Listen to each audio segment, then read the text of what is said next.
Every freshman remembers the moment. The moment you realize this isn't high school.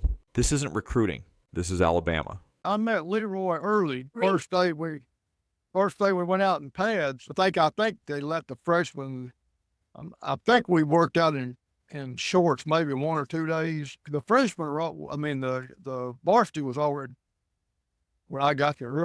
They'd already been practicing because back then, you played early September. I think we played Georgia in early September. But yeah, we went against them there, and then of course, all you are basically you're just a blocking dummy because you're running the opposition plays, and and I was on offense and I was at halfback, and they called the play and I bust up through there, and the first thing Leroy came right across the top of my bridge of my nose, and blood went everywhere, and so the first out the pads I had the honor of having Leroy Jordan break my nose. Wow. And I said, well, I'll be out of practice at least 2 or 3 days. And Coach Goosetree came over and took a couple of cotton swabs and shoved them up in its nostril. Get back in with him.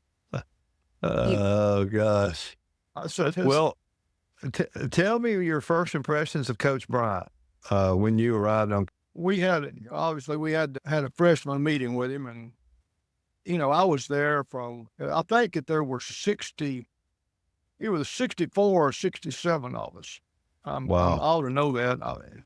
But, they're kids back then, we had kids from Wisconsin, obviously in the Southeast, we covered all Southeast, but we also had some guys from up in Wisconsin that came down, but that didn't take long from those guys up north. Most of them didn't stay around too long, primarily because of the heat. It was just, but I remember Coach Bryant walking in the room, and all of a sudden it was just deathly quiet. You could hear a pin drop, and he just said, first thing I want you to do is when you get back to the dorm, I want you to write your mama a letter. And then he said, look around, see who's on both sides of you, because he said, some of you won't be here 4 years from now.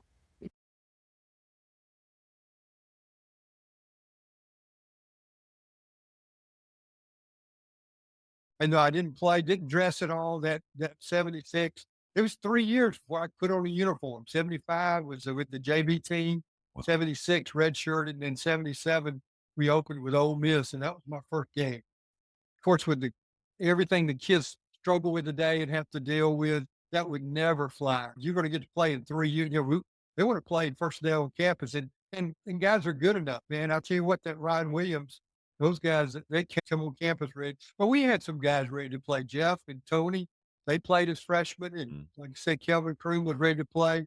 But not everybody develops at the same rate. The test wasn't talent. It was humility. Could you listen? Could you learn? Could you accept being the lowest man in the room? It's something that I always used to say, he said, don't let anybody ever outwork you. You don't have to have talent to give effort. So don't let anybody ever outwork you. And there were times where guys were loafing, and he'd be up there in his tower, and he's yelling at those guys and get them out or send them in. You did not want Coach Bryant to have to call you out for not giving effort. And I know from playing and from then getting into coaching, it used to drive me nuts when I was coaching. The kids would not give effort. I would say Coach Bryant used to say, you don't have to have talent to give effort. I can remember a lot of times Coach Bryant would be, all of a sudden he would be out of the tower. And you're not going to turn around and try to find him because he might be right behind you. So you could almost look out your ear hole and twist inside to find him. Freshman year stripped away ego, but it also revealed something else. If you could survive together, you could trust each other completely. Freshman year wasn't about proving you were great. It was about proving you were willing. And if Alabama decided you were willing, you belonged